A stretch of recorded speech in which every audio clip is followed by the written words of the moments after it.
В этом выпуске ты увидишь лютейший проект «Семерка броневик» на Альфарде, жесткие кражи в Краснодаре, а также появление нашего нового канала.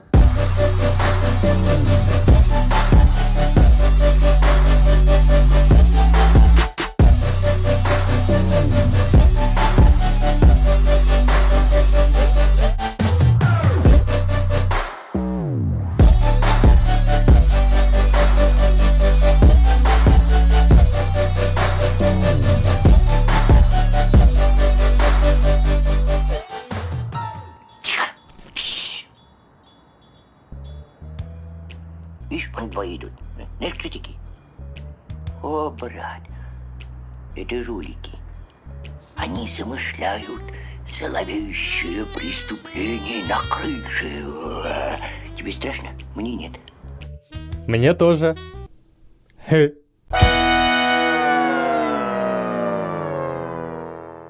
Всем привет, друзья! Я думаю, вы уже догадались, что этот выпуск мы начнем с нифига не веселых вестей. Был барахолки по автозвуку, явно пополнились объявлениями, да только на этот раз краденым железом. Пару недель назад мне написал человек с просьбой дать огласку тому беспределу, который прямо сейчас творится в Краснодаре. Зафиксировано уже более 10 случаев краж железа, причем не бюджетных проектов, а тачек, у которых стояли системы от 100 тысяч и выше. Причем этих, назовем жуликами, не останавливают вообще ничего. Срезали замки, залезли, там все, видеокамеры, вся хуйня есть, короче. И поснимали, все абсолютно сняли вместе с обшивками, только аккумуляторы оставили. То есть, видишь, ни охраняемая парковка не панацея, ни сигналка. То есть, у меня сигналки не было, но машина стояла на охраняемой парковке. Вчера выносят фита, у него Starline стоял А91, пикнул только один раз и все. То есть, они залезли в нее и сидели, и там снимали внутри в машине. Дождь шел, там все запотело, они там внутри все снимали. То есть, это пиздец, у меня уже спиздили, я думаю, уже, может быть, и не вернуть, не знаю. Просто, чтобы других уберечь, я думаю, об этом надо рассказать. Это страх, просто страх. Так с приоры сняли дверные карты, 3-киловаттный УСьМОМа и 4-канальник этой же фирмы, а также DevPons MX80, 413 рупора P-Audio и MOMA 715. Но есть одна зацепка. Сабик, который был установлен в приоре, непростой. Помимо того, что это 8-наха от фирмы EFI, что уже само собой редкость, он еще и в тюнинге. У него стоит карбоновый колпак, а также подводящий, который не вшит в шайбу, как часто мы можем видеть, а спрятанный в пакете. Поэтому если кто-то вдруг увидит такой сабик в объявлениях, напишите владельцу, на которого мы оставим ссылки в описании. Думаю, так можно будет выйти на след непорядочных людей. Остальные проекты пострадали ничуть не меньше первого. У одного из них помимо железа выставили еще и пневмат ПМ, а у другого и вовсе басика. Вы чё творите? Кота хоть верните. Олени, вы что сделали? Жены владельцев проектов точно вне подозрений. Может быть, они не так любили автозвук, как их мужья, но такую потерю семейного бюджета явно не простят.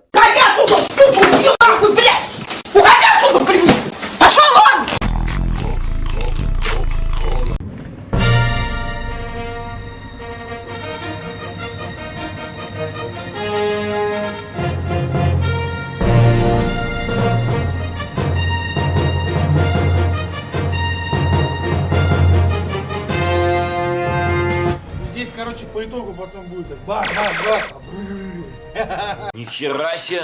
Пока Дед Витос занимается постройкой нового проекта на базе американского броневика, громкая студия, Самая громкая студия Z13, готовит для нас сразу несколько крутых проектов. Первый проект имеет название «Волкодав» и строится на базе Chevrolet Silverado. Этот пикап готов дать хорошую конкуренцию Деду, потому что будет тоже иметь серьезное оформление, так называемая бразильская стена. По нему уже прошли огромные восстановительные работы. Отпискоструйна рама, днище кабины, полностью перебрана подвеска, перебрана штатная проводка, и самой тяжелой частью для ребят оказалась постройка подъемного механизма стены, так называемая лягушка, но с которой они удачно справились. Ай, красотища! На данный момент проходят работы с центральной частью стены, в которой разместятся только что вышедшие в продажу 30-е динамики серии Dark Dog. Почему центральная? Это только центральная часть, которую вы видите на данном видео.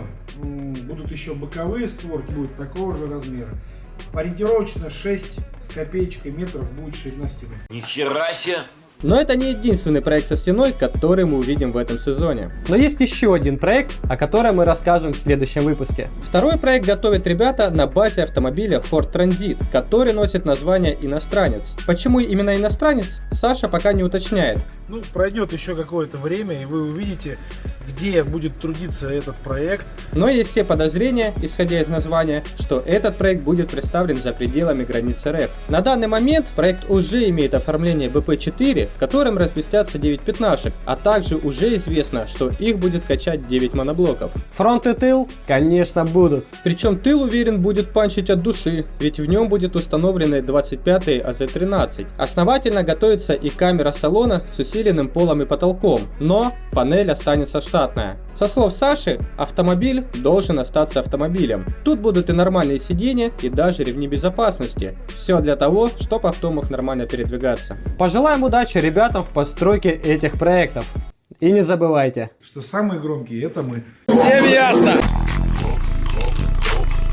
есть такая группа ВКонтакте «Помощь в автозвуке». Ее владельцем является Абураков Зиеудин. Так вот, в этом сезоне он решил запилить себе проект «Семерку», так сказать, подкрепить свои знания делом.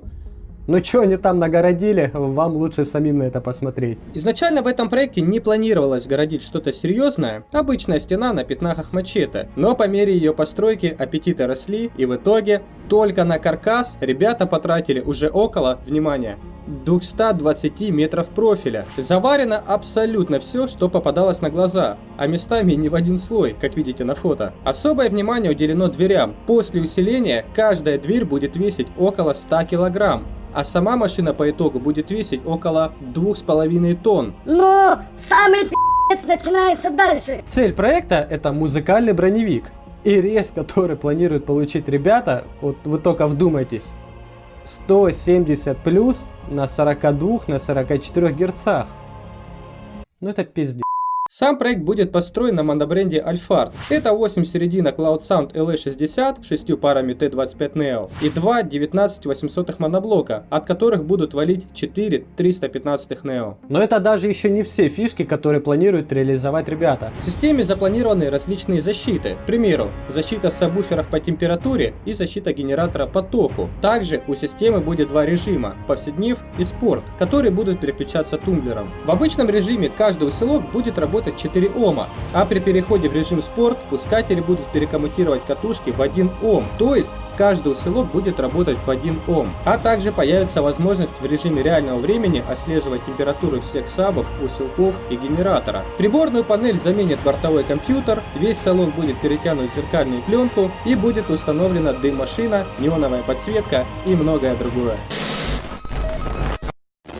Соревновательный сезон по автозвуку 2019 уже вот-вот начнет свой старт. Что? Если вы сейчас смотрите на меня с вот такими глазами, то знаете, я сам А откроет его соревновательный формат «Эма Россия», который уже 16 февраля в городе Иваново проведет свой уже 22-й по счету чемпионат, где будут проводиться соревнования так называемого зимнего кубка, а далее на очереди 15 городов. В этом сезоне ждет нас и 10-й чемпионат АМТ, который насчитывает 22 города. Финальным городом для этого формата по традиции станет Краснодар. Дебитрак 2019 ожидается в 27 городах, а в 10 побывает Раска. Соревнования РБР Russian Bass Restart, формат соревнований по ограниченному звуковому давлению с приоритетом на низкий повседнев, в этом году запланирован в 10 городах. Более подробную информацию по проведению соревнований вы можете получить в группах в вышеупомянутых форматах. О новинках. Начало этого года неожиданно для всех началось и с появлением нового формата. Начало этого года неожиданно для всех началось и с появлением нового бренда, который называется DL Audio. Сам бренд создан группой инженеров, которая занималась разработками для других известных компаний. Оказывали содействие в разработке сабвуферов, динамиков, усилителей и в конце концов решили создать свой собственный динамик. Первая модель называется Phoenix Hybrid Neo. Динамик будет иметь мощную магнитную систему, повышенную чувствительность, корейскую звуковую катушку и номинальную мощность в 180 Вт. Пробный образец уже сравнили с одним из самых громких динамиков на рынке Solo V2, которая в пике показала 114,5 дБ против 116,6 у DL Audio. Неплохие показатели, и это на предсерийном образце. Обещают новинку уже к марту, и причем планируемая цена, думаю, многих обрадует. Она будет составлять чуть меньше 6000. Ребята из DL Audio молодая, но амбициозная компания, которая хочет завоевать наше доверие. Поэтому за рекламу 1300 там. Ну а чё? Мы тоже цены не гнем. Проекты от подписчика. В этой рубрике «Проекты от подписчика» мы расскажем о спортсмене Олеге Лапшине и его Toyota BB 2002 года. Свою карьеру в автозвуке Олег начал с покупки авто. Первое музыкальное исполнение и первый опыт со стекловолокном на тюнинг-выставках смогла привлечь взгляды зрителей. Позже пошли эксперименты с коробом ЧВ, коробами под одну пятнаху и по две пятнахи. Но в 2017 году у Олега созрела идея попробовать себя в новом исполнении громкого тыла. Ведь на тот момент было очень мало проектов подобного плана. Первое исполнение состояло из 12 штук двухкомпонентных динамиков Урал 250 МТ и 6 штук усилителей Урал Warhead. Первый выезд на автобезумии 2017 года и сразу первое место в классе тыл. В дальнейшем, чтобы показать максимальные результаты, система была переделана с учетом поворотов динамиков на датчик, а также были добавлены 20-е среднечастотники Урал Patriot Neo и рупора. На финале России формата DB Battle система снова смогла завоевать первое место в классе тыл. 2018 год начался без изменений, и коронные призовые места стали уже вторые. Но Олег не стоял на месте и работал над улучшением своего проекта для финала. Так в верхней крышке багажника разместились 12 штук Armada Neo и 8 драйверов Урал Extreme. Нижняя часть тоже не обошлась без ребилда. Был изготовлен механизм на рельсах для выдвигания этой конструкции вперед и изменены динамики уже на 24 штуки 16 Урал Patriot. На финале России по формату BTL в городе Воронеж машина взяла вновь титул чемпиона России в классе тыл без ограничений. Правда, после окончания сезона проект был разобран. На 2019 год Олег готовит нам новый проект Peugeot партнер на монобренде Урал с 8 пятнахами Циклон. Как бы не был прекрасен автозвук, прекраснее только девушки, участвующие в нем. Супруга Паши Носкова, да, того самого, из Альфар Тим на белом Chevrolet Suburban. Лет 5 рвалась выступать на соревках, да все как-то не складывалось. Но, решив взять инициативу в свои руки, все началось с протяжки кабеля КГ-35. Паша честно признался, что помог Ирине только с выставлением колец и перетяжки лайкры. Все остальное было выполнено самой. В итоге мы видим красивый ящик а-ля стелс и не менее красивый тыл. До соревнований собрать машину удалось, а вот поучаствовать нет, по причине ее участия в организации соревнований. Но машина все равно честно простояла на площадке, играя целый день. Состав системы выглядит следующим образом. Кенот двухдиновый, один аватар 600.4, две пары Aura A804, одна пара Aura B2 и два сабвуфера A124. На момент записи этого видео ребята предупредили, что этот проект продан, но не стоит отчаиваться, потому что в новом сезоне мы увидим что-то новое. И в заключение хотим порадовать вас приятной новостью. Все мы любим Loud Sound, и теперь в нашей жизни его становится еще больше. Еще больше видео вы найдете на новом канале «Распаковка Loud Sound». Название говорит само за себя. Обзоры, инструкции и много полезной информации касаемо железа автозвука. Рекомендую подписаться, ведь контент регулярно обновляется. Ссылка, как всегда, в описании. Не забывайте ставить лайки, а на этом выпуск подошел к концу. Всем пока, живите громко.